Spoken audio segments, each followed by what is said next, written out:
Yes, I'm set. Thanks. Okay. This is a It's regularly hard to hear scheduled you. meeting of the City of Syracuse Landmark Preservation Board. Today is Don, your voice is very low. Your voice is What? it's hard to hear you. It's hard to hear me, huh? How's that? Is that better? No. No. I don't know what to do then. Can you hear me at all? Yeah, that's Yeah, that's a little bit better. Can you check your computer audio? Or Yeah, just I have. or just go all the way up. closer. Yeah. Got away. I guess I just got to be closer. That's all. Okay, so this is a regularly scheduled meeting of the City of Syracuse Landmark Preservation Board. Today is February 4th, 2021. And president of today's meeting are, Kate, could you go through the roll? Sure. Cynthia Carter, Dan Leary, Don Radke, Jeff Romano, Julia Marshall, Lisa Tonzi, Bob Haley, and Tom Cantwell. Much. I'd like a motion to accept the minutes from our prior meeting. I had one comment, and that is that it was stated that Julia was accused last time. Oh, I yeah. thought she was excused. Yeah. Okay. I will change the accused to excused. Yes. I'll pass a motion for adoption of the minutes with comments. Okay, we've got a first. We have a second. I'll second. Thanks, Lisa. Yeah. Yes, I have some additional corrections if I like to. I missed the accused one. That shows you how my mind works. But I have a number, Kate, of details here that I can send you in writing if we can't do it over here. In the very first, I'll let that one go. Regarding zoning referral, and this is the exterior signage, one of the comments that we did make at that was that the signage was designed as part of the overall building design, not just as an applied sign, and that was a positive. This would this resulted in two large signs. I think the applicant further agreed no additional exterior commercial signage would be put around the exterior of the glass wall of the building. And they agreed to this concept. I think this is to be applauded as a sign policy whenever possible. I can give you wordage on that, Kate, if you prefer. I know what you're saying, Bob. So great. Yeah. Let's see here. I think one other on the next project review for on North Salina Street, the addition. I think the siding for the penthouse, when they said the same as the rest of the building, did they identify? We should add the material and make sure and be cautious to look for vinyl so that it's not vinyl. The same concerns. It's not vinyl, but yeah. Yep. Thank you. Yep. Going to the second page at the top, the 5-foot metal railing was requested to be black by Dan, and I just think that should be added to the minutes. And I think the last part of that North Salina Street building was the board noted that the rehabilitation of this property was a significant, and that both the architect and the owner should be complimented for pulling that building back pending demolition. Regarding the last paragraph, which was the Madison Street discussion, as that was a pretty busy week when all that was going on just before our last meeting, and I thought two technical things needed to be added. The very first sentence says pre-development discussion was presented at a meeting.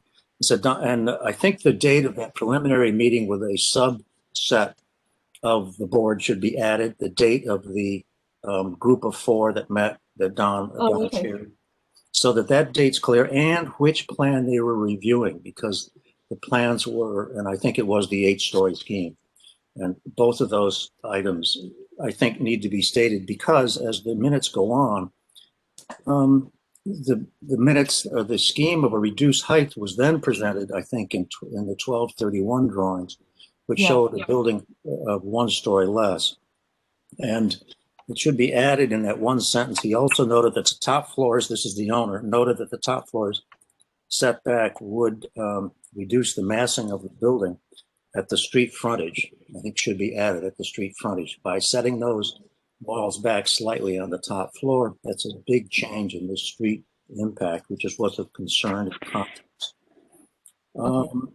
And I think the very last item, and I appreciate your patience here.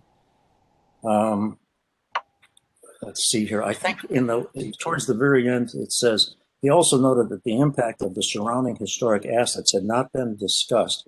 I think the surrounding historic assets would be the other buildings on the site beyond the temple. That should be quite clear that, in fact, the designation included all the buildings. So when we say surrounding historic assets, I believe that means, and correct me here, board, if I'm wrong, surrounding historic assets, I thought meant the other buildings on the site. Maybe it meant buildings around the block. I believe the latter rather than the former, Okay. because actually the designation, Common Council had limited the designation to just the temple. Yeah. Thank you. Yeah. Thank you. Then the last part was that I believe it's Chairman Radke was still speaking. Yes, that he reiterated at this point that the board could only provide comments to the project and would not state approval or disapproval of the project, period, until a formal application had been submitted. And I just think that needs to be repeated just about every time here. Yeah. Okay. Thank you. Dan? We might want to add something in the last sentence of the first paragraph on that project. The discussion of the Schiffel request to move the southern wing back 7 days took place at the subcommittee meeting. And there was some discussion at that meeting about what kind of a compromise was available if the 7 days didn't work. So that, just to stipulate there was further discussion about that request instead of just kissing it off, I think would be useful. Yeah, and I think this is Okay. what I mentioned. The key Minutes, folks, minutes don't have to reflect every single word. They're just in general comments. So No, that's the more specific. Yeah, but Dan will include yours for sure. But the point I was trying to make was there were 2 different plans being discussed that week and being offered to the city that week. And I wanted to be clear about which set went where. exactly. Yes. Thank you. Correct. Thank you. Okay. Good. All Thanks. in favor of accepting the minutes as revised? Aye. Aye. Opposed? Tom, are you opposed? No. My hand was up. Yeah. And I abstained because I wasn't there. And, yeah. Okay. Okay, motion carries. Thank you very much. Business. Before we go to old business, I see there's quite a few people that are not muted. Can you please mute yourselves? Julia, Bob, Tom? So that we don't have rustling of papers. Tom, you're still. There he is. Thank you very much. Okay. Sign waiver. Kate, do you want to set the stage here? Yeah, I just wanted to, because it was left open at the last meeting, and I included this in the staff report that there was a request from the permit desk and zoning to move this to move quickly on the or speed up the review.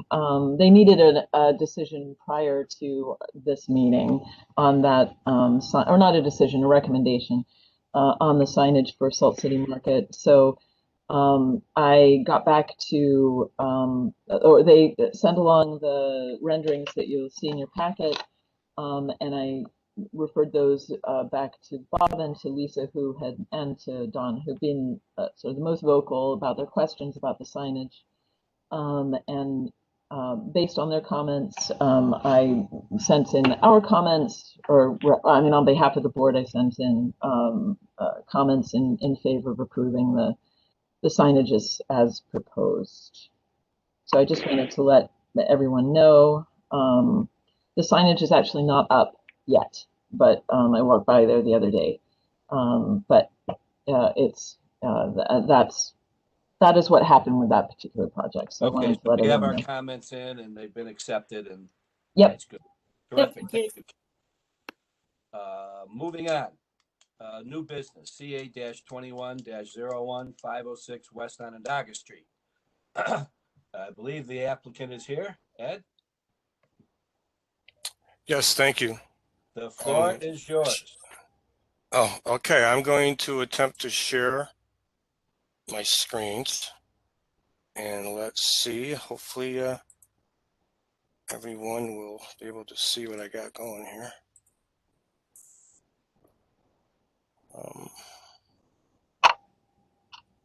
Okay, so shall I start with a floor plan?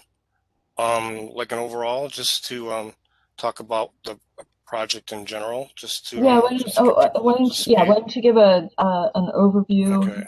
of the project, and remembering that Okay. the LPB. So this is a local protected site. It's a certificate of appropriateness, and we will be looking at the alterations to the exterior of the building as well as the site. Mhm. So Okay. Can everybody see my screen okay? yep. Yes. Okay, so right now I have the first floor plan, and so what we've done, we have drawings that are called historic preservation and historic demolition. So we have sent into SHPO a part one to get this building deemed appropriate, and it has been accepted. And so we moved forward and we went to SHPO for part two, and it is right now with SHPO. They made some minor comments and we're responding back to them. So it's in the process with SHPO. So what I'd like to do, I guess, briefly is to mention or just to go through what we're trying to do. Pathfinder Bank is going to make this one of their branches.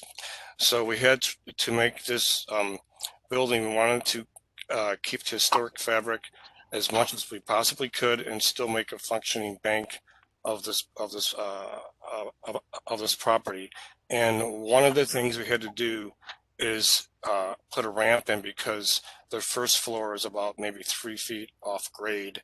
So if you're looking this would be the east side, here is a ramp that takes you from the south, which would be from the parking lot, and then up into what is the existing porch.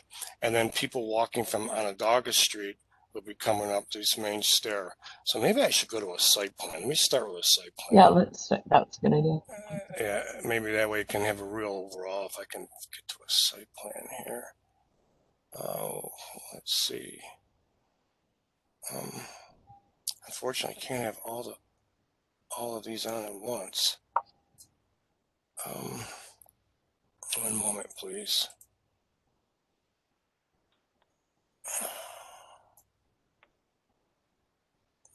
Well, We do have your site plan. you do, yes. Well, I have so many documents that when I opened up all of these this morning, here we go. There we go. All right. So the question is now. Yeah. Why don't you try the next sheet, Ed? 'Cause There it'll we have- go. There it is. Can you see that now? There we go. There you go. Okay. So this is West Onondaga Street right here. And so what we're proposing is have a one-way into the site and then have a sidewalk walk up. This is the front of the building proper, looking from Onondaga Street. And then this is an existing step up. So we'll be going through, pass around the building, and we have a whole new back parking lot. And so you're going to have people walk ups be coming up on the sidewalk using the front step. People that come from behind will be parking, and then they'll be coming up this back ramp and enter the building from the south to the north, from the north to the south. So what else we have back here is a remote teller area, 2 remote tellers, and then there is going to be an ATM on this parcel back here, and then there'll be an exit out right here. So the flow of traffic will be straight down and out. So right now we are trying to go for zoning, but we need to get this certificate of appropriateness. And so the overall site plan, we're going to be doing landscaping, all the pavement.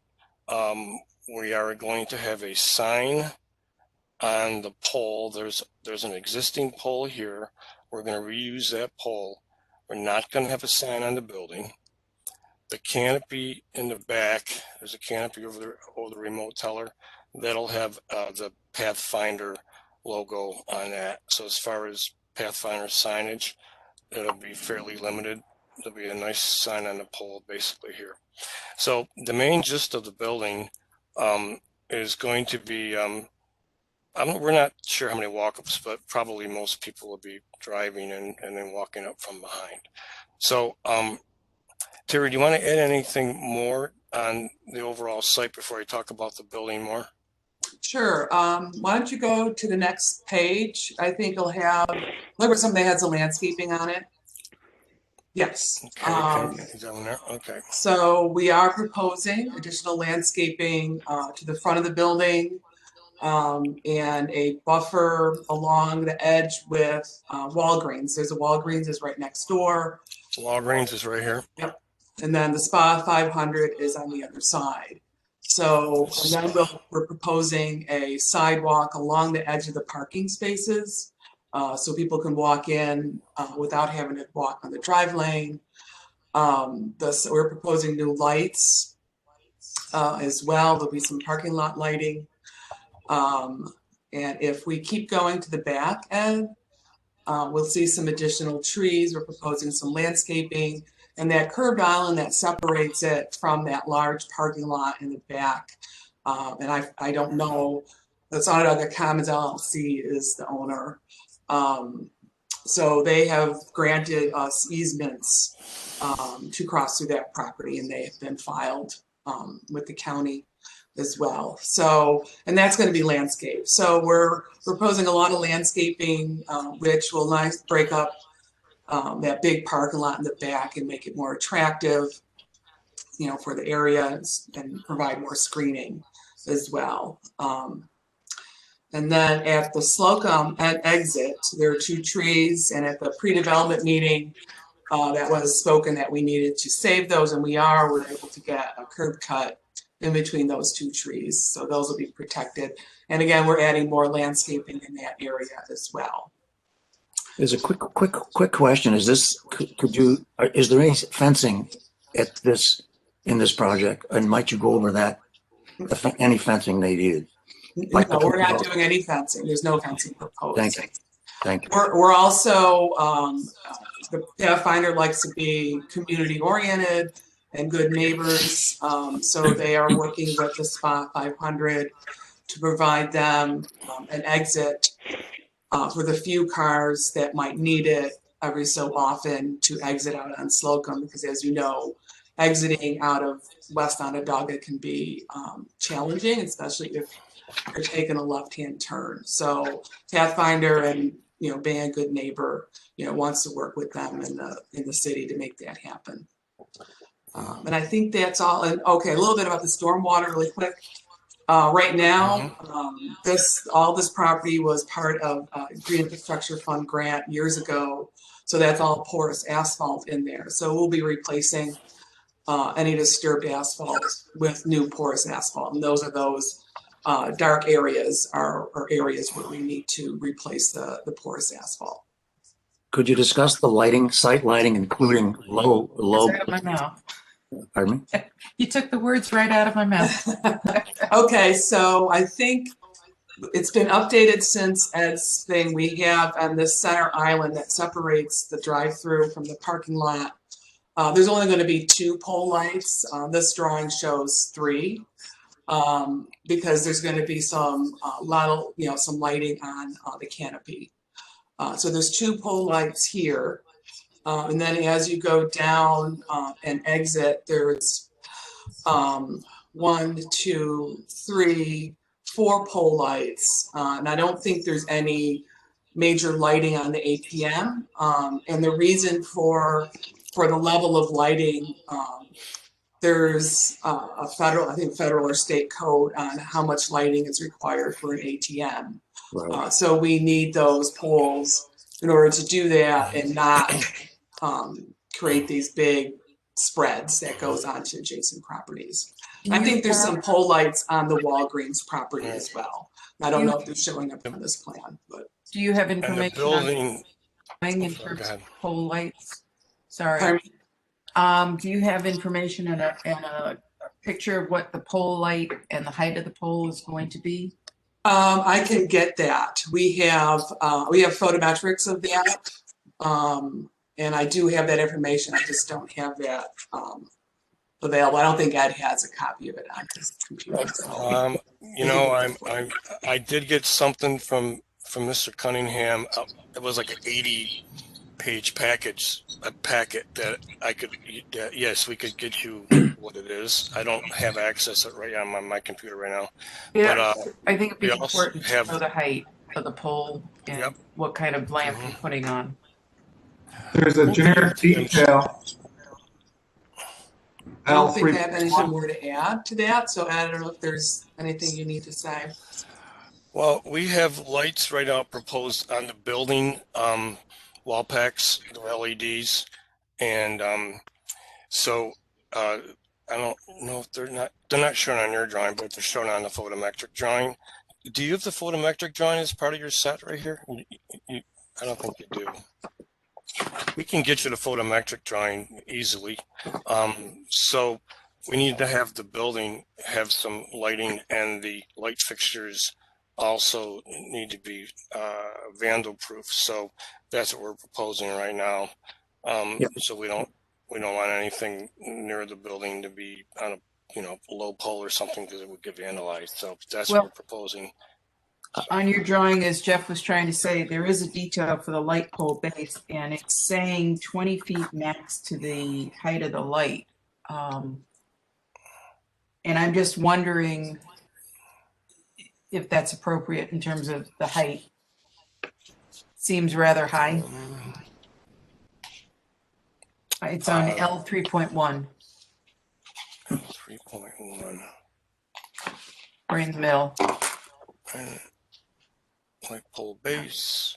20-foot max. Yeah, That's well, max. you Yeah, know, so that's a typical note. We got to get the actual. and also pole what the that's head for looks like. poles. Yeah, yeah. This is her detail for the base, but the actual light pole, I will get you the information as soon as we get off the meeting. I think, Terry, and Ed, what you're hearing from the architects on this committee and landscape architects is that we know banks want a lot of secured lighting. That's number one. And because of that, I'd say more than half of the times the wrong fixture is picked out and blasts light everywhere. The key thing here, and especially in a tight neighborhood context with tight neighbors, is to have cutoffs to as much as possible to the property lines. Your charge is to make it secure for the banking, not to light the neighborhood. You know this, guys. I'm just emphasizing that the fixture selection is critical. It should be downlight. There should be no up skylight, and there should be no horizontal glare above eye level. It all can be done. You want light control. You want all the lighting to meet your security needs on the ground up to 6 foot high so you can see people. And you want the cutoffs to be as sharp as they can be on the property lines. So you need to spend time on those fixtures to get those right, especially in a banking situation. We've got so many fixtures. While you're speaking about that and getting your lighting, also get the lighting for your sign. And we're going to need a picture cut out of the sign with dimensions also.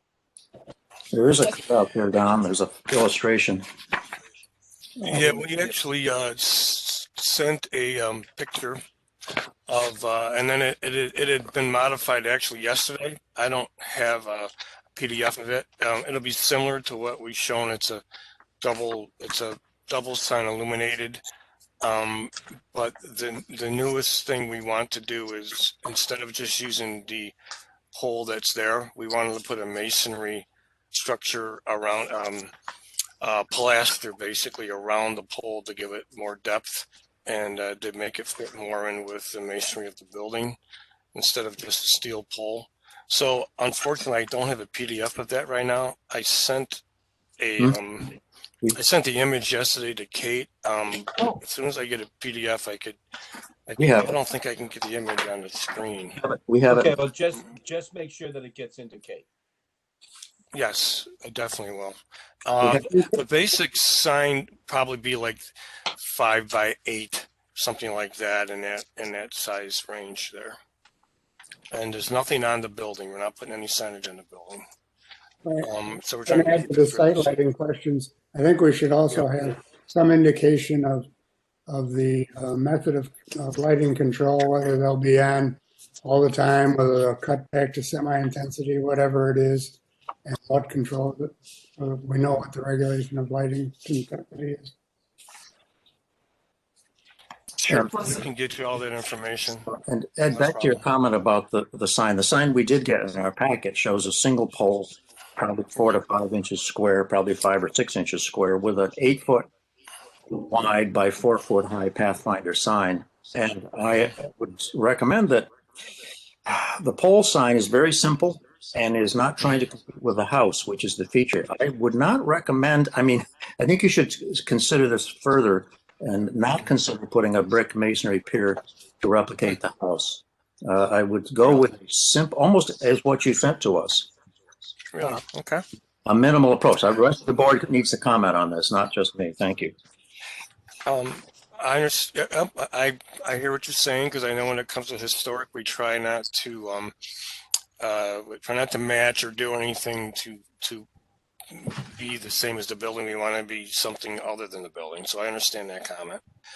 So we literally just got this yesterday. So we will definitely take that comment into account, and we'll talk about that, and we'll definitely see maybe there's another way, or maybe we'll just do what we sent you with the different sign itself.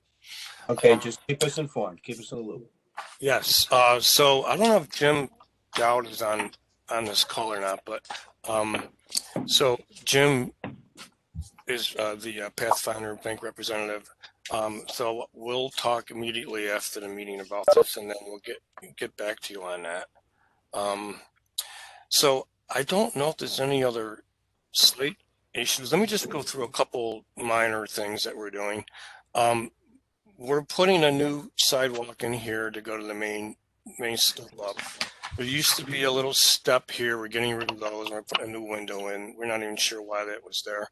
And then, so the main traffic, I'm really not sure how much foot traffic they're going to be getting up versus, I would think most of the traffic would be from the back, and then people can either walk up short ramp and then up, or a step and up.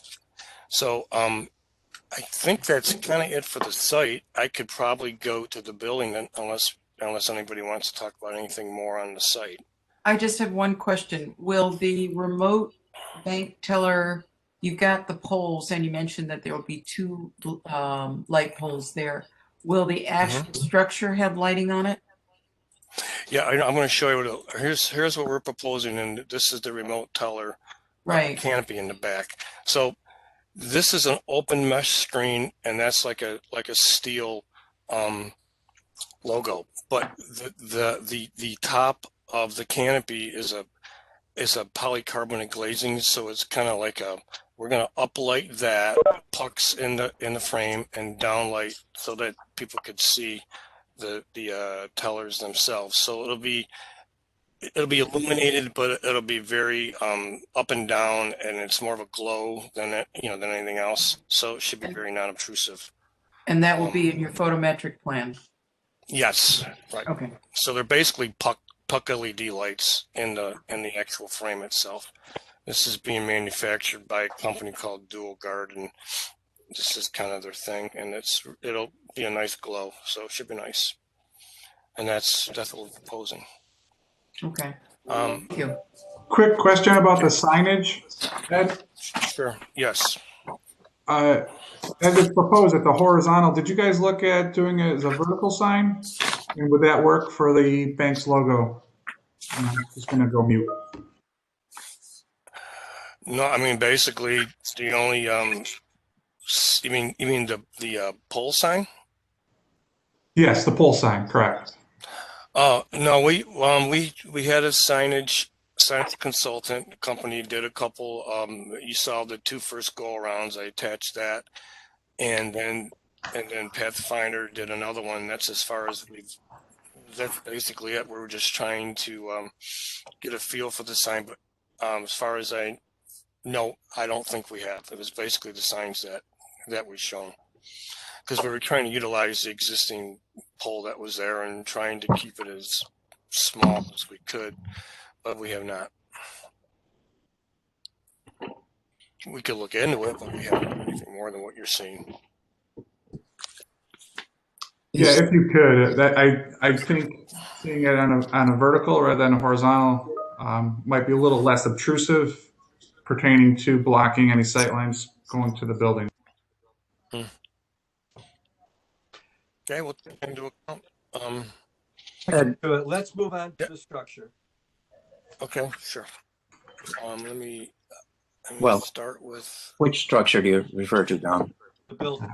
Oh, I'd like to just, before you leave it, we talk about the canopy. Is this canopy, it's far back from the building. It's a totally different, form. If it's translucent Yes. roofing material and a lot of light, it's going to stand out pretty strong behind the building as a bright location. That's probably what you want. You want people to get to the teller. I'd like to just raise the question to the full board about the form, the curve, the brightness, the fact that it looks totally independent from the building. The question would be, should it be flat roof, simple, downlight only, typical bank canopy type thing? Is there discussion, concern there about this form behind the building? I personally don't have an issue with the form since it's set way back and it's translucent. I mean, given the size of it, I don't find it an issue. And I agree. I think that when the photometrics come in, we'll be able to analyze that part of it. But in terms of the design, especially given the specific location it's in and what's going on back there, I don't have an issue with it at all. Will this be coordinated with your sign, your front sign? Is this the logo that will be on the sign too? Is that right? Yes, this is wire mesh. Right. And this will be like a stamped logo. And so there's really it's not illuminated. It's basically just a metal, so to speak. And are there light packs? Are there light packs on these columns? Yes, they're puck lights. There's small little puck lights, and one will be shooting up and one will be shooting down near the remote teller so people can see better when they're at the teller.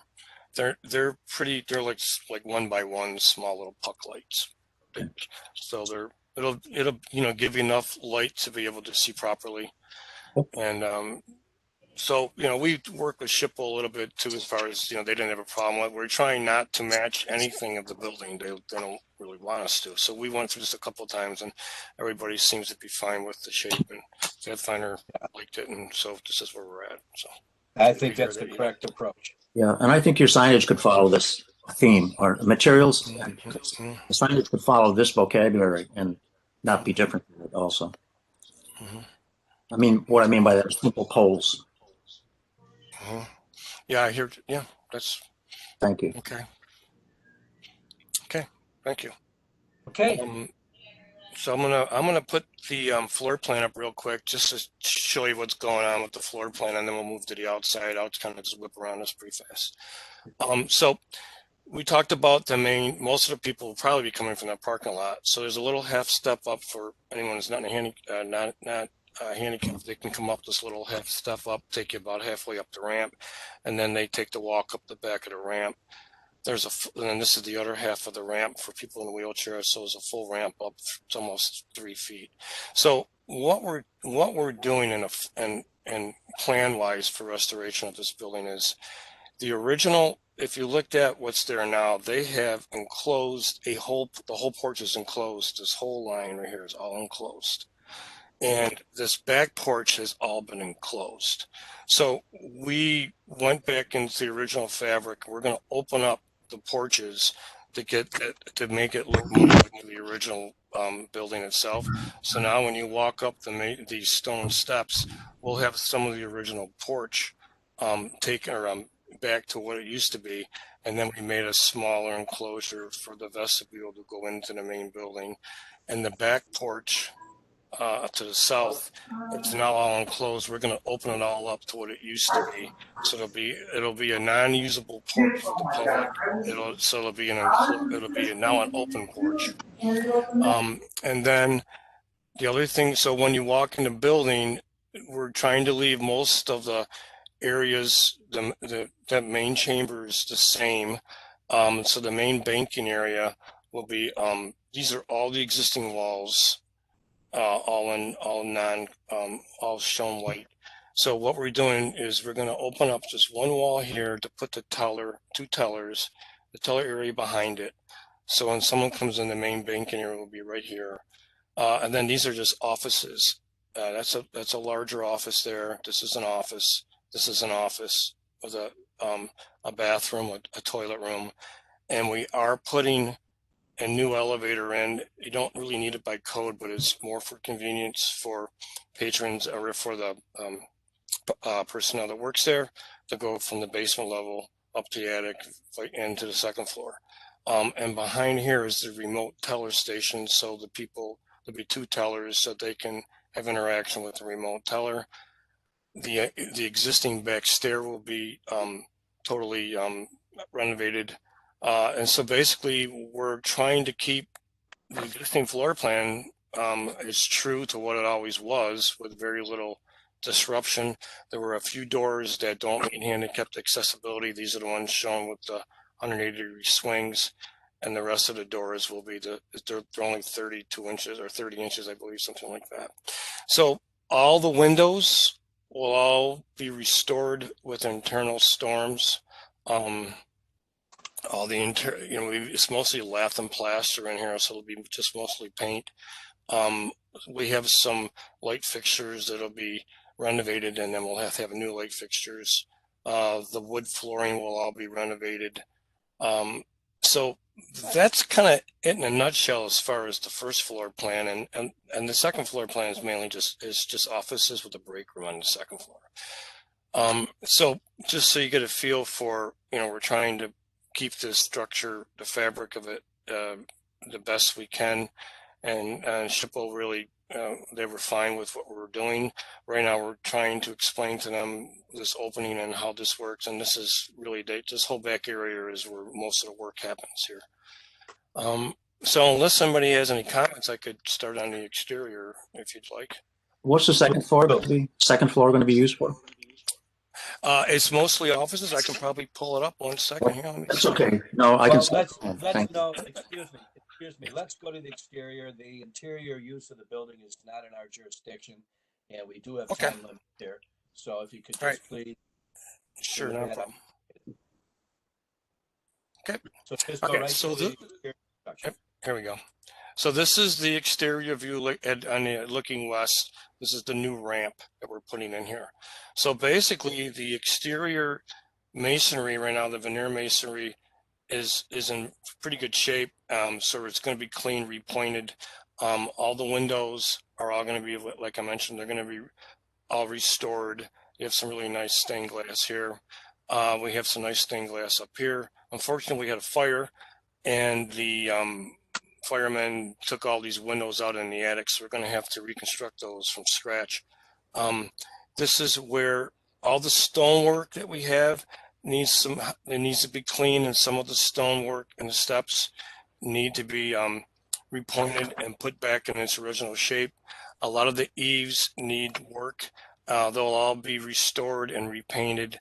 The shingles, the original shingles were slate, but they put asphalt shingles over the top, and they drilled and they screwed through them, so we're going down to deck, and we're going to put new asphalt shingles that look like slate basically, and that's already been okayed by SHPO. So basically repointing, cleaning the masonry, redoing all the woodwork, all the wood trim up at the eaves, new shingles, opening this back porch area. It's all enclosed right now, so we're going to put new open porch the way it used to look, and make it an open balustrade. And this is now when you walk up, you can see this will be opened up. And here's our new glass vestibule. There'll be a little night deposit box here. It'll go down into the basement. I'm going to go to the next view. Let's see if it pops up for me. Come on. This is a view from Onondaga Street. So when you're walking Onondaga Street, this is the main front view.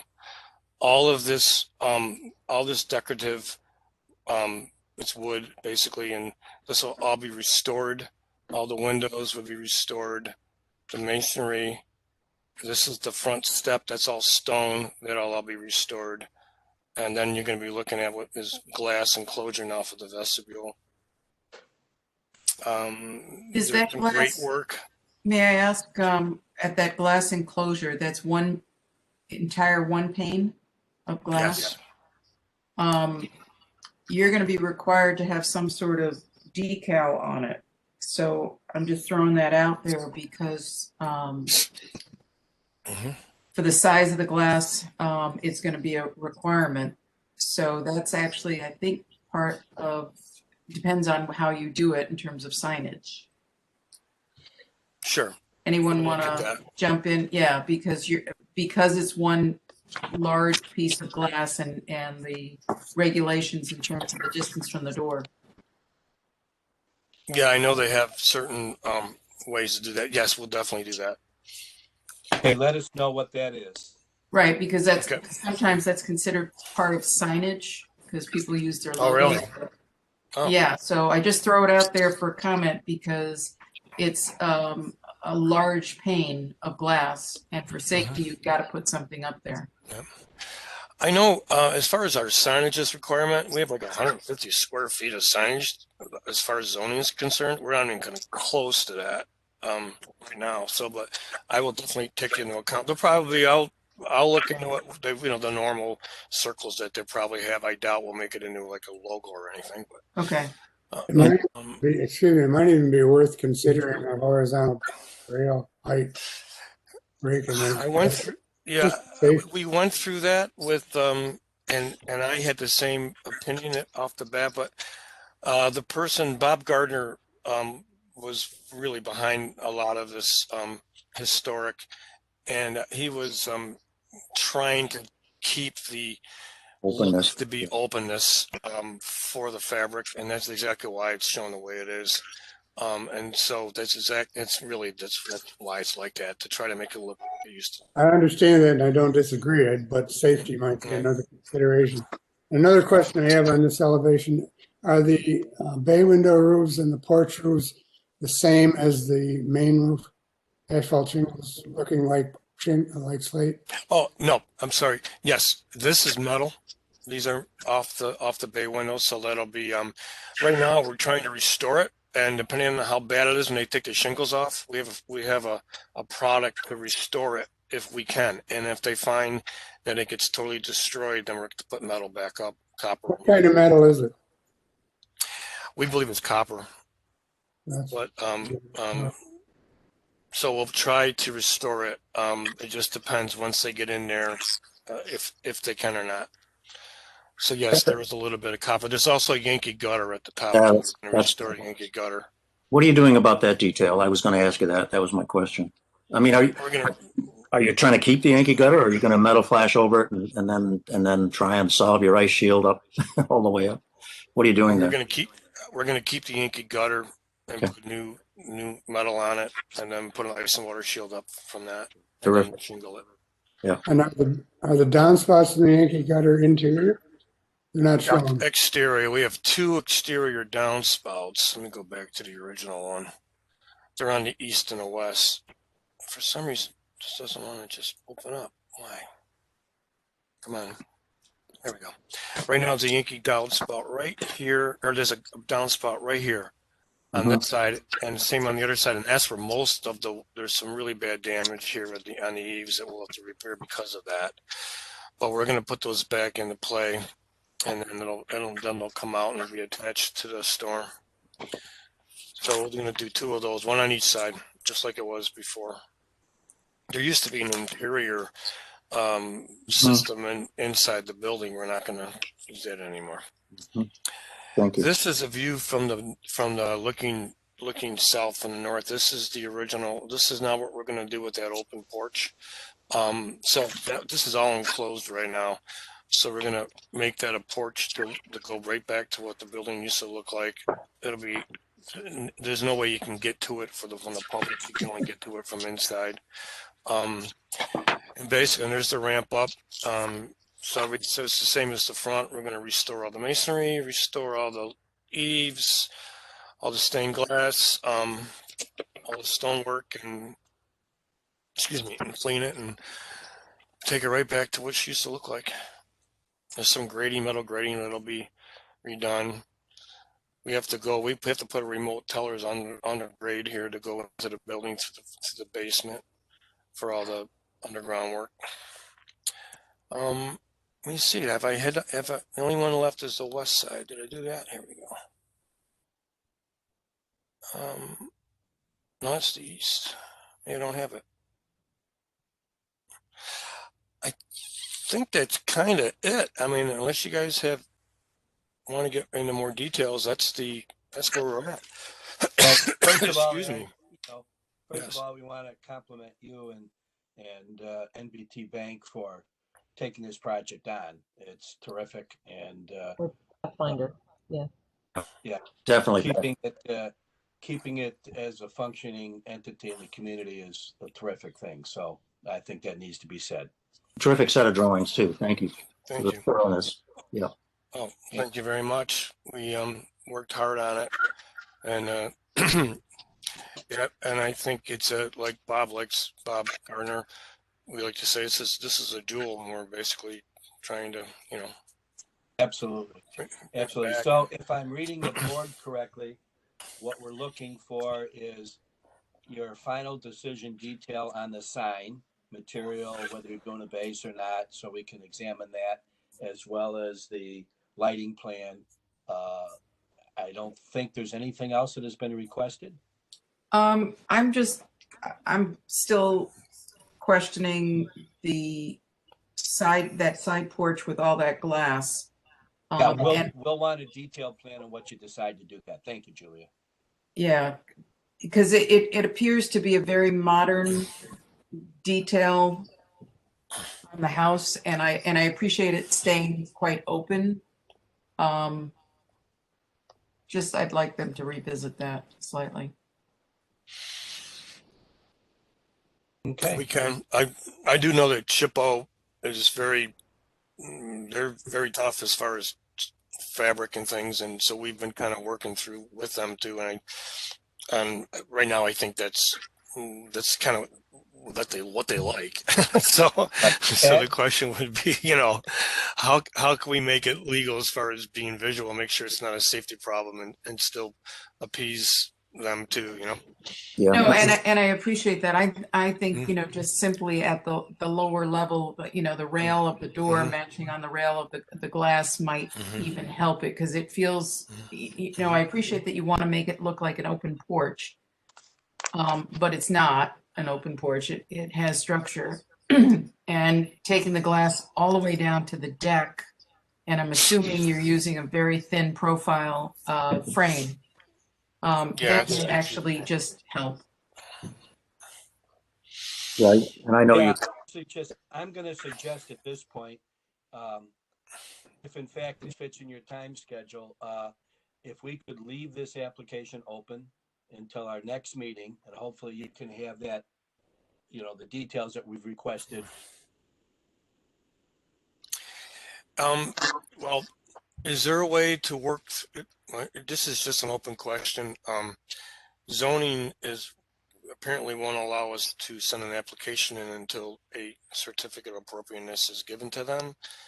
And we were wondering if we could get our application started and then work through this. But so that would be another 2 weeks. We're trying to get this going in the springtime if we can. So I don't know, is that something that can be done? Kate, can we have a motion on the C of A with those exceptions?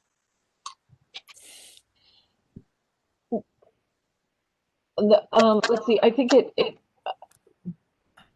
makes it more complicated. I think. I mean, it's up to you whether or not you want to. I, it, If the board so sorry. decides, if the board so decides, we could approve this with, if in fact that's what the board wants to do, and just in that approval state that we're still waiting for final details. I mean, I can get you things tomorrow or the next day. You know, that's really not something that there's a mechanism for. You know what? I would be more comfortable talking to zoning and seeing if we could work that way so that you could initiate your. I mean, because what we're talking about is some finer details of Right. your proposal, and Ed, if it's, I would prefer to be able to have one approval. Rather than leaving details sort of out there. And I would be happy to go and lobby on your behalf to zoning to have them so that you can start your application to them Right. pending the final approval from. That would be really appreciated, and because we want to get the permit drawings, and because our drawings are 99% done as far as construction documents also. So I mean, we have a full set of drawings, so we want to just get right. That would be great if that would happen. If Kate can lobby so that you can get your application in, and then we'll do our approval at the next meeting. So what, at the next meeting in 2 weeks? Yes. Yeah, it's on the 18th. 2 weeks. 18th. Okay. And just, I'm sorry, and just quickly, well, I can talk to you afterwards, but you are trying to get you're trying to get a zoning approval for the, what is it that you need from zoning? It has to be, well, Tara, are you still there? Yeah, I am. They've asked for, we're not quite sure if they need additional, if this needs to go to the planning commission or not. So we haven't really gotten a clear path for zoning approval, whether they're just waiting on this before they make a decision on how to proceed. So. Okay, I'll talk to Heather then. Okay, thank you. Okay. I hate to, I don't want to complicate it. What are the details that we are waiting for? Because I think we can advance this today if the details are not significant. What are the details? Lighting primarily? I've lost track. Signage, lighting, and the glazing treatment for the large. Okay. Certainly. I'd like to make a comment on the glazing for the large thing. I really think that as far as preservation is concerned, that is the appropriate way to do it. And the decal on there, like their logo, would cover the question of sight lines. And I think that really is the appropriate way to fill in that side porch. Yep, I agree. Yep. Well, okay, so we'll take that one off. And Ed, are you thinking that the light or the pole is going to be just a bare pole with the signage shown? Well, I mean, that's what we sent originally. And like I said yesterday, I got a document from the owner like at 3 o'clock. And so we liked the looks of it. And then after listening to what Bob had said, I think we're going to revisit it, and I'll talk to Jim Dowd today, and we could we'd like to move forward with the signage. So we would say it would be, I don't have an answer just yet, but I'll definitely take it into account. So maybe we'll go back to that. So I've got one more comment. Can't we take the signage off the table and approve a site plan without the signage? We frequently do signage separately. We can do that. We can do that. Well, that's what I was going to suggest. If we take the lighting and the signage out of the application and then entertain a motion to approve the application without the signage and lighting, and then we can do that in 2 weeks. Yep. Is that And okay, Ed? That's fantastic. I really I would be appreciate happy that. to make a motion to approve do. the site plan. Please do And I would, make a motion. I move that we approve the site plan as shown and the exterior renovations as shown, Without means- signage or lighting. without the signage or the lighting plan, Okay. which is to come to us separately. Okay, we Is the have a motion. signage going to then include any decals on the glass? Because I think there are very specific requirements for how much. Dan, we have a motion. Let's Oh, second the motion and then we can have discussion. Yeah, all right. Somebody gonna second the motion? yeah, I'll second it. Okay, good. Discussion, Dan? There are very specific requirements for safety on glass next to entranceways. Right. And I'd like to see that included as part of the signage before we approve the building. Yeah. And I would even, It's going to be worse than you think. yeah, and I would add that, you know, everything about the openness is understood by everyone, but there's a practical aspect of glass. And one of the ways to do it is to bring the base of this glass up to the 8 inches of the door next to it and have a decal. I mean, you have to shovel snow away from this. So we all know what that means here. And another way to do it without changing the glass is to put a metal roof inside it so that it appears as though it's a non-walk surface. There are very specific requirements, and I think we should see them in place. Yep. Okay. I would agree. Bob, I didn't hear your comments because it was muffled. What did you say? Dan just summarized. Okay, so we have a motion. It's been seconded. There's the discussion about delaying until we have a more detailed plan on that window. If that's the case, Robert's rule says we have to vote on the motion or the motion has to be tabled. Let's vote. All in favor of the motion? Aye. Opposed? Opposed? Opposed? Opposed? Any abstentions? Motion carries. Okay, so that's where we are. Ed, I would ask you that you also, in your meeting in 2 weeks, even though it's not required by motion, please take the comments of that big glass area and how you're going to deal with that back to your team and come back with any revisions or details. Of course. Okay. I really appreciate how you guys are working with us. Thank you. Oh, yeah. Okay, thank you very much. Thank you. All right, thank you. Okay. Yep. Ed, can you take your share? Yes. Yes, how do I do that? It should be, there you go. It should be at the top. All right. There you go.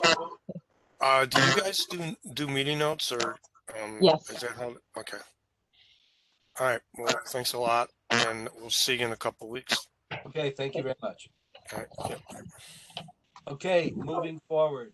Kate, we have a discussion session on Line Street. Actually, so we have it's on South Warren. Hey, I can't hear you. I can't either. It's a real chatter. We need to mute. Hold on, let me see here. All right. No, our next. All right. Can everyone hear me? Okay. Cool. No, our next item is actually the 413 South Warren Street, and Luke is here. Luke Esposito, and I had told him it would only take about 15 minutes for the first application. So my apologies. I'll never say anything like that ever again. So. Luke, you're on board. Okay, great. Thank you. No problem. I won't be long. I appreciate the discussion, and I know. I just want to make sure that we all understand that this is discussion phase only. Correct. Yes. Okay. Great. Thank you. Sure. Thank you. So we had the owner Stephen Schmidt and his sister Melanie. I think Stephen had to maybe go to another meeting, but Melanie, are you still with us? Oh, Steve, you're there. Okay, great. I'm here. Okay, excellent.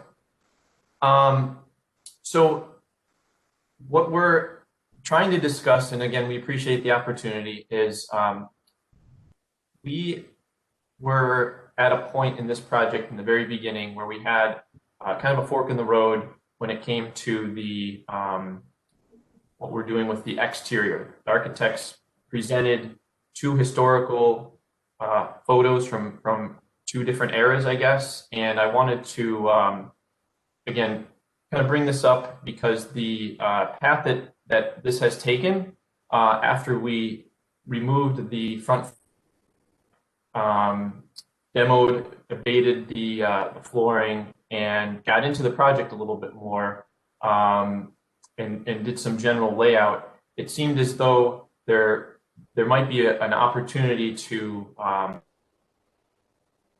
space inside, including a little more opportunity for outdoor space for the tenants. And that being said, I think the ownership started to really like the idea of a recessed balcony concept, and that's what we're here to discuss. If there's any chance of putting that back on the table, we would like to at least revisit that. And I thought that to make this discussion worthwhile, I would share a couple photos of the original drawing that we were shown that that may help put this in perspective a little bit, at least this option in a different perspective. Stephen, do you want to add anything to the? Yeah. Hello, everyone. Nice to see you. Thanks for having us. Little background. I don't know if you guys know the building. It's been in our family since 1941. My grandfather bought it then to build the first salon in Syracuse. He mortgaged that building to build Liverpool Golf Course. And ever since then, it went through a few iterations, like the Blue Room, the Zebra Room, Raymore and Flanagan, which actually put the aluminum up on front and changed the plate glass in front, made it look pretty ugly, actually. And then Lock, Stock, and Bagel, if you guys remember that. And now it's Tang Flavor. But we're very impressed with the revitalization of Syracuse, the street. And my mother really wants to keep the building. She loves it. It was really the first thing that her father did here. And so the downtown committee actually was very generous by putting us into the Main Street program so that we could renovate the building. The front, we're going to put 4 apartments upstairs. We're going to do the roof. We really want to make it part of the street again, which it wasn't, it really was ugly, if you guys remember it. So we're clearing the courtyard in the back. We wanted to add some outdoor space because, I mean, especially with COVID right now, and people want to get a little bit outdoors just in case, you never know if it comes around again. And our thought was we would love to, after seeing the building now, if you see it now, it's got kind of a balcony in front. And we thought it would really be a great value add for the building if the front 2 apartments also could balance out and have a little bit of outdoor space as well. So, I mean, we plan, and our family plans to be part of the Syracuse for another generation. And, it just seemed like something that we would make us love this building. And, I mean, we love it anyway, but, this would really add something for the tenants. Thanks. Oh, did I lose it? Okay, Luke, can you share those pictures? Should be coming up.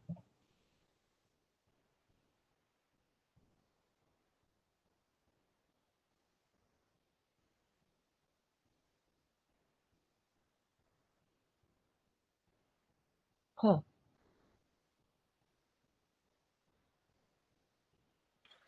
I haven't seen that before. That's nice.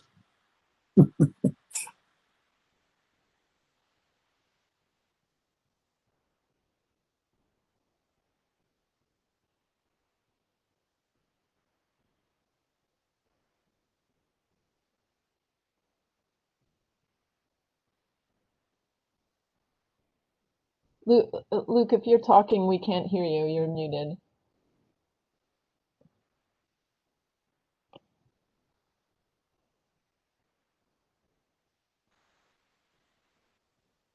Oh, he's talking.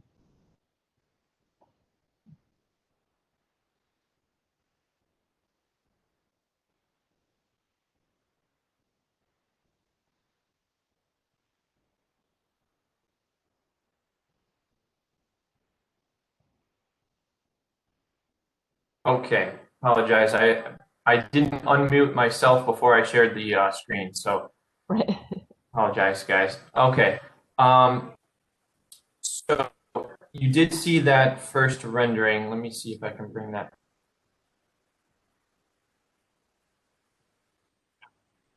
So, so again, in the beginning, this is what we were shown, and then there was also a photo of bay windows, and I think we just kind of went down a path, and that's where it took us. However, the more time we spend in the building and really get to understand how we can, I think, maximize the investment that's being made and maintain some historic fabric with the street and the existing buildings. The street is a little bit chopped up, and obviously this building, is in dire need of a new facade. So I think we're putting all the pieces together and wanted to just have a discussion on whether or not the recessed balcony option can be put back on the table as we move forward. Quick question, Luke. The blue dine that we're looking at right here between the brick centers portion and the brick wall at the end on the left what is the construction of that particular panel with all of the double hung windows there? Just the blue dine panel between the brick. What is that construction? Pardon me. No, but I know it's the blue room, but I'm looking just at the construction of. So I think it's infill. I believe it would be some type of wood frame infill. I see that I can see a strip of masonry which exists now, and I'll pull up another photo. Does it look like this was the original construction? Yeah, I see it. Yeah, so in this is exactly that. The brick on the side is original, right? And I think it was just infilled with some type of wood framing with the windows. So that upper brick is hanging up there, is that right? Right. That's not brick. Yes, that center with the signage. Oh, it's a veneer. Yeah. Is that right, Luke? It's a veneer. Yeah. That's correct. Thank you.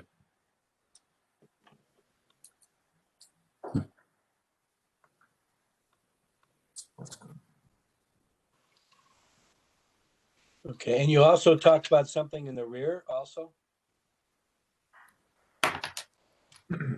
Well, in the back of this building, there is a courtyard that has been overgrown, and I believe we are looking at putting some type of, put that back into use so that the back two apartments would be able to access and utilize as outdoor space. Right now, it's required to be maintained for an egress, exit, and entrance out to the east parking lot there. Okay. Could you go back to the proposed new elevation? Sure.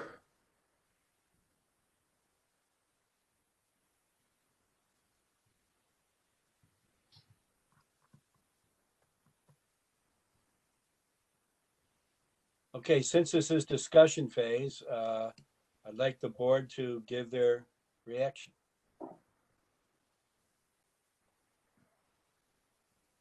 I don't have any problem with considering this approach.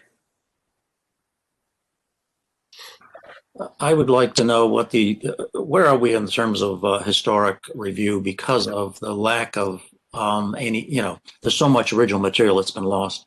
What is our role here from a historic point of view? Just simply context, more or less, materials and so on? Yeah, just to give you a little background, the State Preservation Office has determined that this building is non-contributing to the Right. district because of the amount of material, just as you're saying, that was lost. So really, it is a review within context of the block.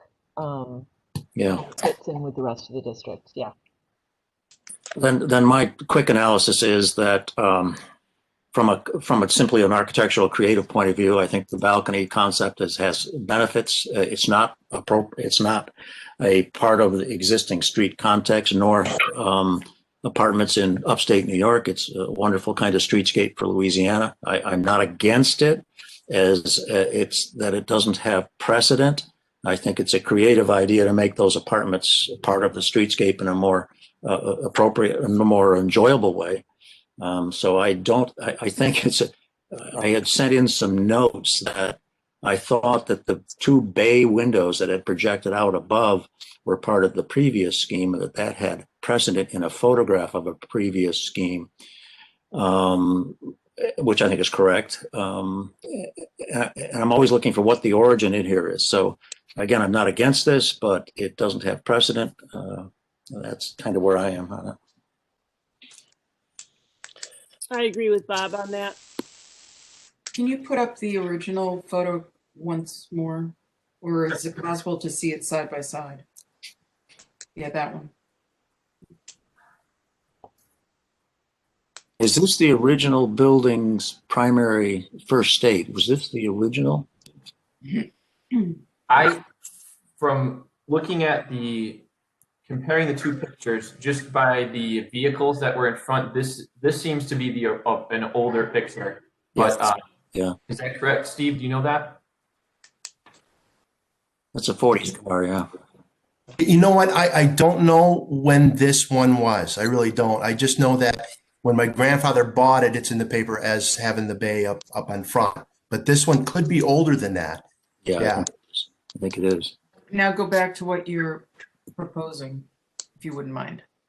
Sure. The 30s, I think. Just Yeah. my opinion. Yep. And what about the photograph with the bays that were put in? Yeah. Do you have that maybe? I would have to find that on the computer. I don't have it right in this. That's okay. We have it in our files as well, but we can't pull them up right now. Well, one of the things I suggested to Kate that might not have been passed on was that if you took those two bays that were built and simply took out the glass, you could have the bays be the projecting balcony about 2 feet out, as the bays did, and then use that as an open balcony that could therefore move the interior. There you go. That if this was transparent with the railings, you're almost there, but take off all the glass on this bay and simply use it as a framed bay as your balcony, you could have this concept and your proposed new one. If these bays became the balconies with openings all the way down to a projecting plane, that might be more appropriate and give you your recessed balconies. Bob, I'm not understanding what you're saying. Could you put the balconies back up? Or the bays back up, rather? Yeah. Well, yeah. In other words, yeah. Yeah. If you took this physical projection of these two bays and took out all the glass, you see, making it a balcony, an exterior balcony with a black metal railing, and you'd have to bring the floor level down from what's shown here to connect to the apartment floor. But then you could move the wall of the apartment that you showed recessed in your previous scheme. You could move it out to the street another 2 feet, because now that you have 2 feet projecting out into the street and 2 feet back, you got a 5-foot balcony, and it could be behind these bays, just an open bay, and do it in black metal or white, whatever. So physically, you could get projecting balconies, but open, kind of combining the two concepts. I like that concept, Bob. I do as well, Bob. Yeah, it keeps this form as a street form, but gives you the kind of creative side of this recessed balcony. And actually, a balcony is always nice when you can stick your head out and look up and down the street. And this would get you out to that position, just like a bay window does. But I wouldn't use metal. I would actually use wood because that is the historic material that would have been used. I would agree with Cynthia because I think that the black rail deters from it, and it gives you that sense that we're in some other, era of architectural style. What did you say, Cynthia? Again, I missed that. If you could, I would not use metal. I would use wood. I would make it a actually like it is right here in this photograph, but take the glass out. right? Make the bay look traditional, which is wood, which is what we use here. It's like someone said earlier, it's not Louisiana. Yeah. Make it look traditional, like the first floor does. Yeah, that's what we used to see built around this. You're right. That's what was built in upstate New York for balcony. Again, this is discussion phase. Steve Sorry. and Luke, do you have any reaction to that? Steve, what are your thoughts? I think that's a nice idea. I mean, that would create the same bay effect, right? And actually, be of another value add, because then you extend the family room out a little bit, and they could look down the street. I mean, there's so many things to see on that street. You got the hotel on the left. You got, what I mean. That I think people would really enjoy that. But informal phase, but yeah, and as far as the wood goes, I mean, that's what we have there right now, that we were looking to do. So the black railing was just something we wanted to, just to fit with the black scheme underneath. Yeah, I think without the black railing, as everybody said, is fine. A question that I have, and Kate, maybe you can answer this. Going forward, let's say that the bays were put in, the bays were open, wooden bays. I also agree as a realtor, that'd be a value-added proposition. Particular tenant and or future owner may want to glaze it or screen it. And what would be that process? Zoning. Is it? Probably. Kate, can you answer that? Do you mean if you have the open bays and then you are deciding you want to alter that and put some type of glazing or screening in? Right. It would probably go back to be a project site review because you're changing the exterior of the. Okay. Just as long as the level of review remains. Yeah, and then the LPP would be involved with that again for the same reason. Just one other added note: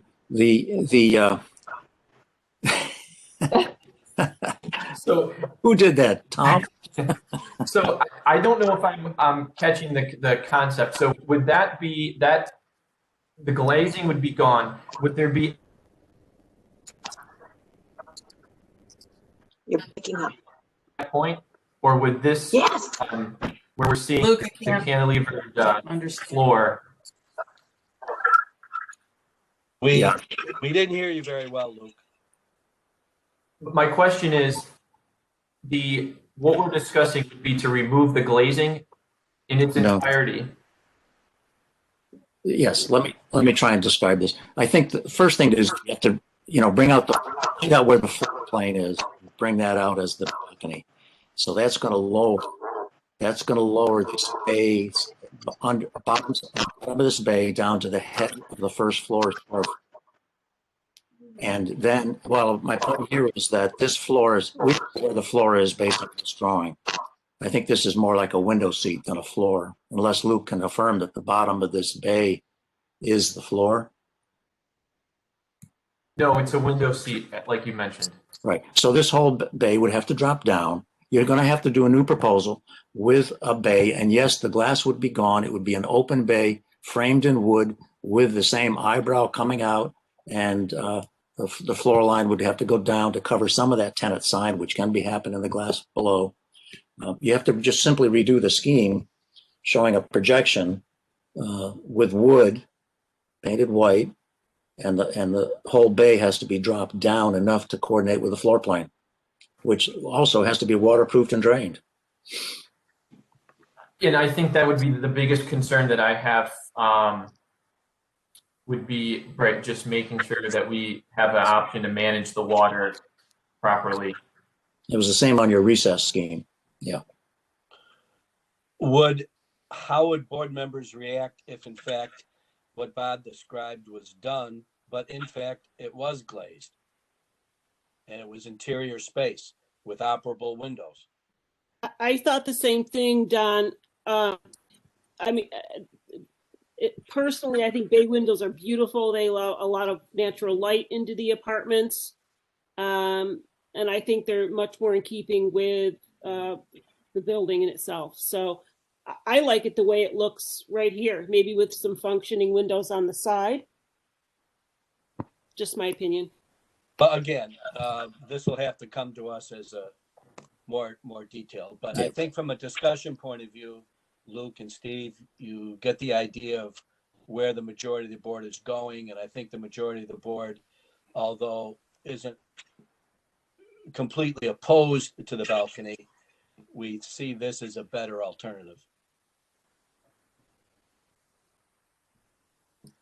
Okay, I mean, again, that was the point here. Okay, I think with we were really in some of these.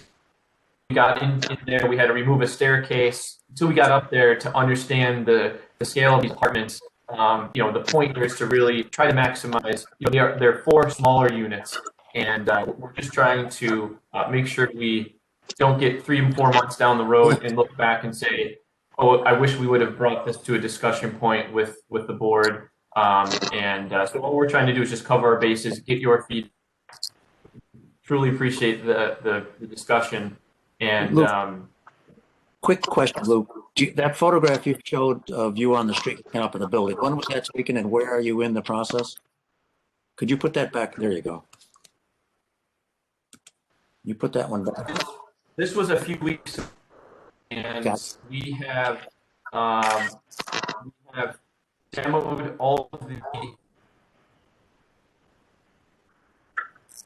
finished the abatement. So right now we are working on some roof stabilization, some structural stabilization, and the front, second floor front facade elevation is going to look like. Yeah, and I would say that though this is not our jurisdiction, just as a realtor, which is who I am, square footage is always king. And if you had a full bay there and added that square footage from a value-added investment, that's a no-brainer. And I think just from a discussion phase, I think most people on the board appreciated the bays, even though and you have to decide which option you're going with, I think.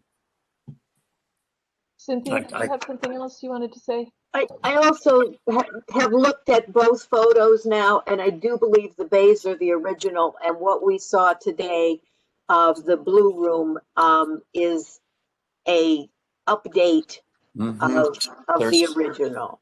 So the bays are the original. I suspect you're correct. All right. I think that the bays make for a superior facade design. They really make the building, I think, a much prettier building than the recessed porches. Okay. All right. Well, Steve and Luke, I think you've heard our discussion. Our discussion. It's up to you guys to decide what you think you want to do, and then come on back.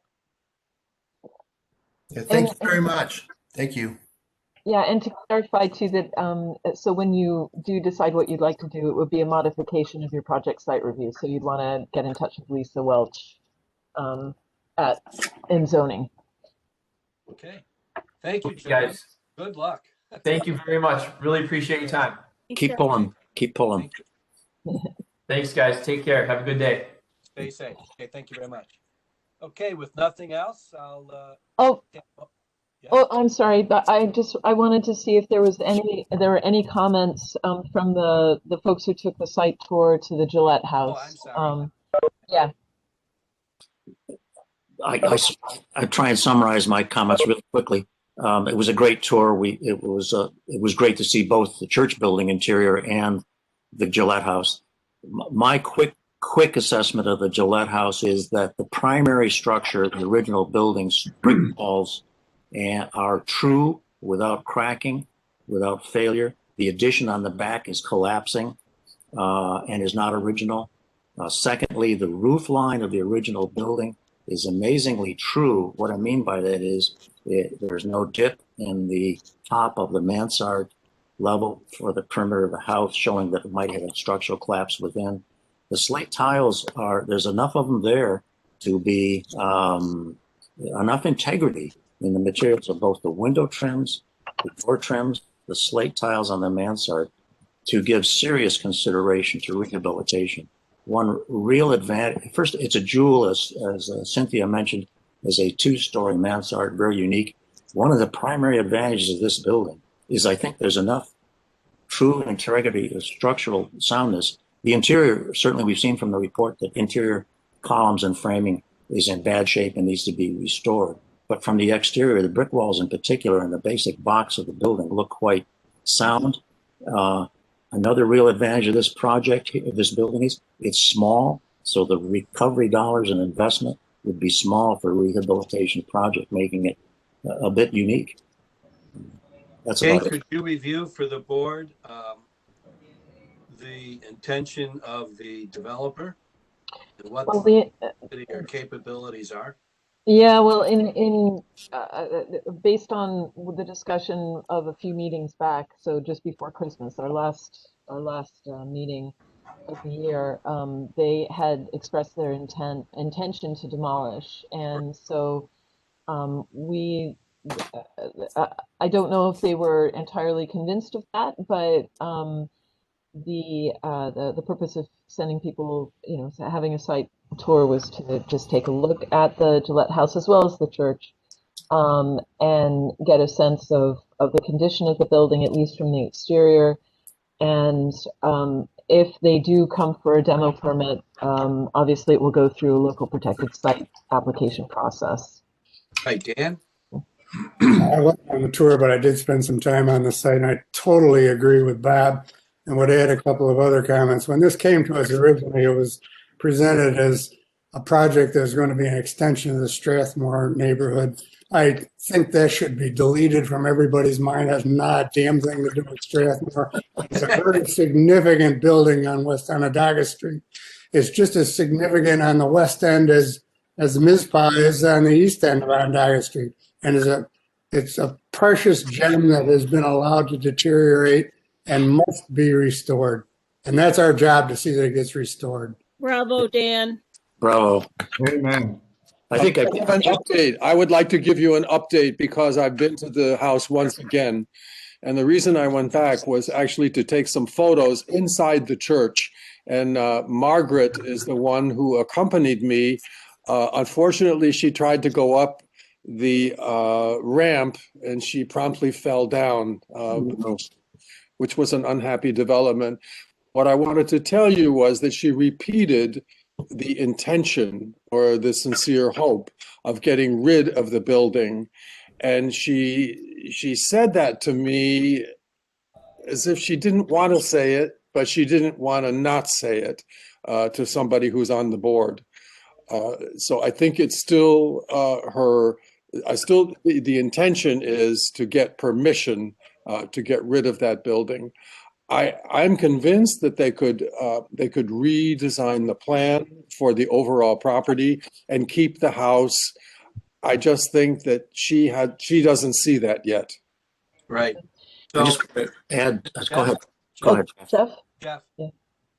Thank you. I echo some comments from Bob and Dan, but being on the tour, Margaret seems to want to think she knows everything.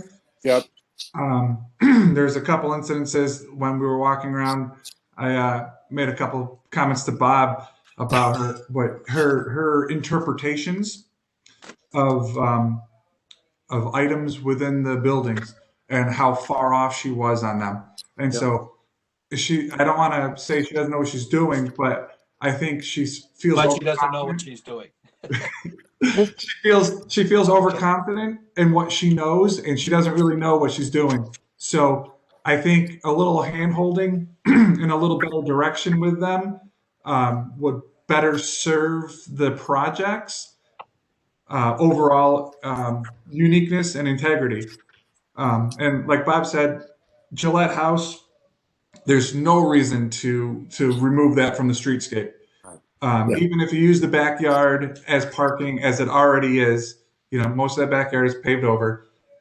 There's got to be some sort of agreement. And Bob was coming up with a few suggestions for them to utilize monies out there and different companies that would be interested, building trades and whatnot. So there are many additional avenues out there that can be had to reestablish this structure and this corner and all the properties together.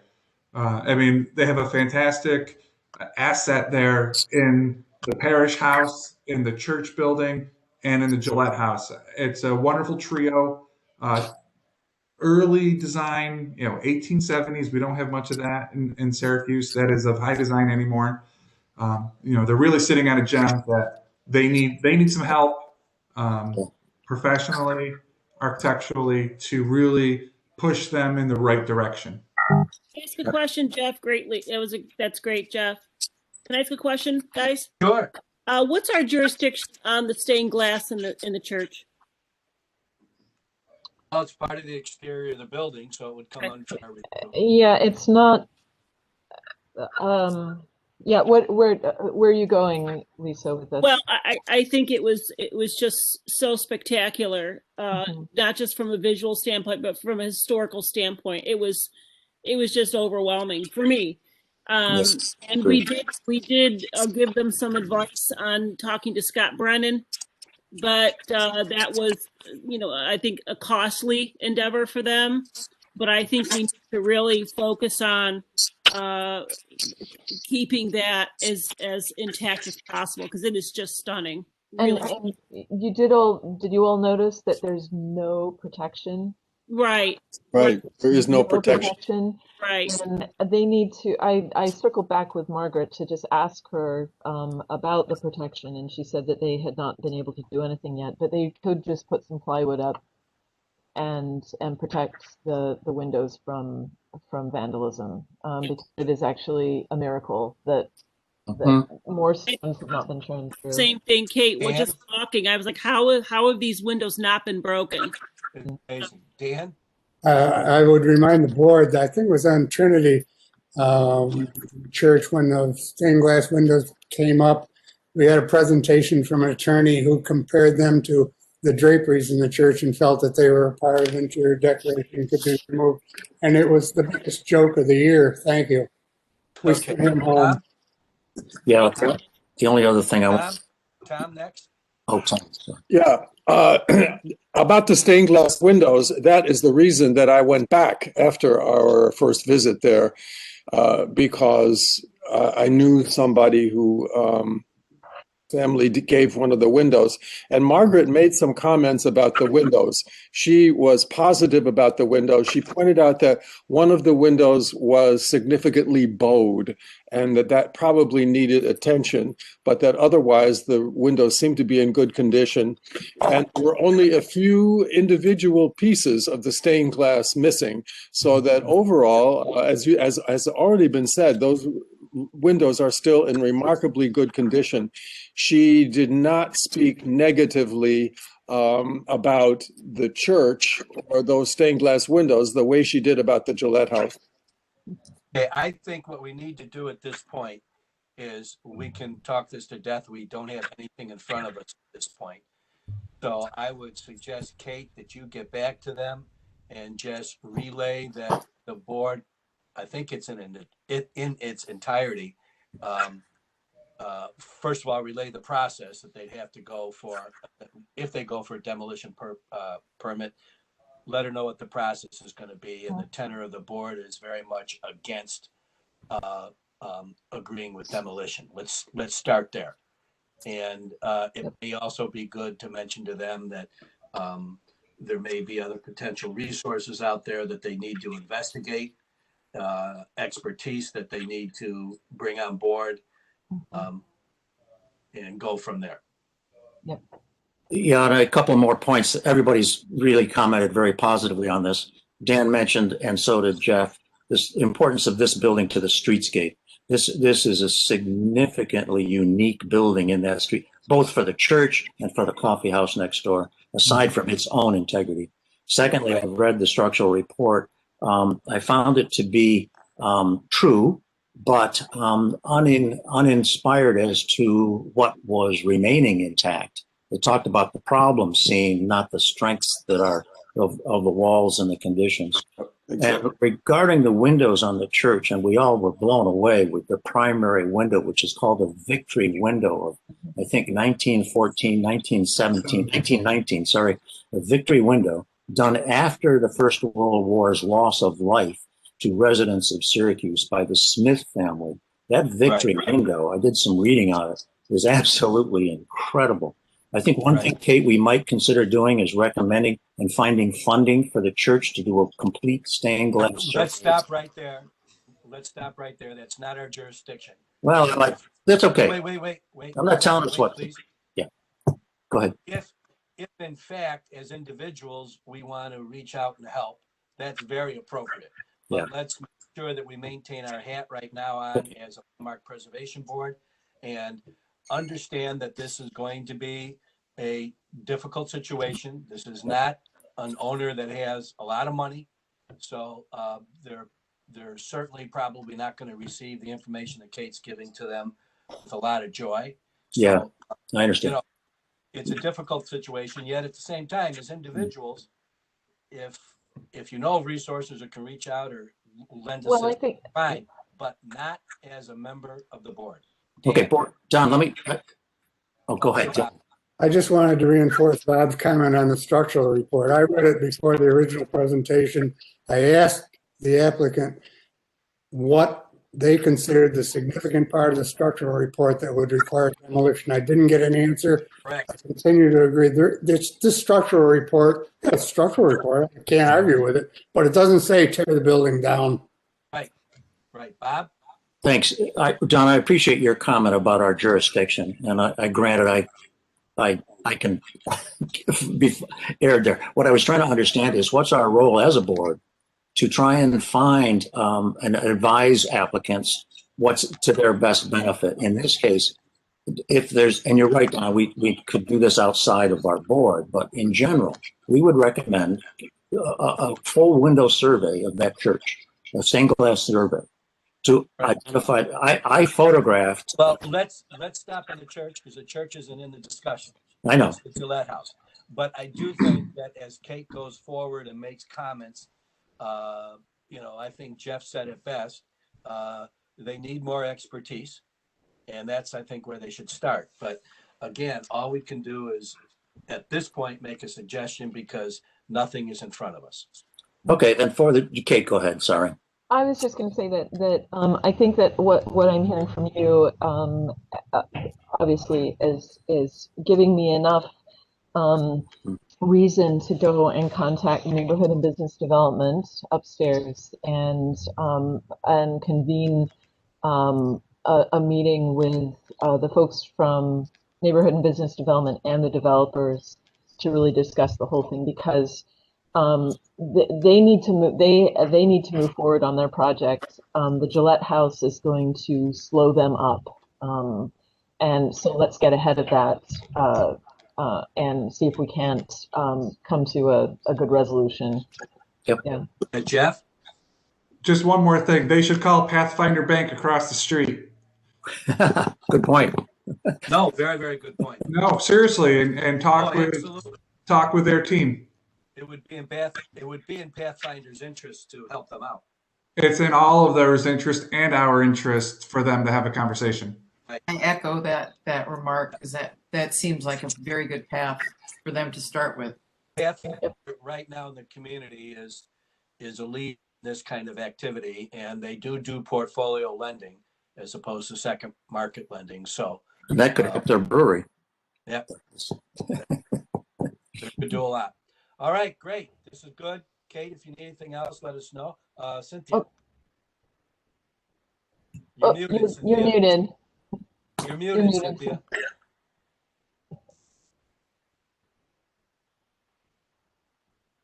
What about the discussion of Brattle Road? The That site plan? That was put off for this meeting. Oh, okay. All right, nothing else. I hope everybody's well. Stay safe. And you'll have to weep tears. We have to put our dog down. Oh, no. That's not fun. Sorry. Sorry. Sorry, Yeah, that's terrible. it is. It is.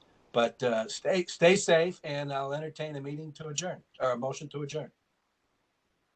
So moved. Second. Okay. All in favor? Aye. Aye. Safe, everybody. Thank you very much. Thanks, everyone.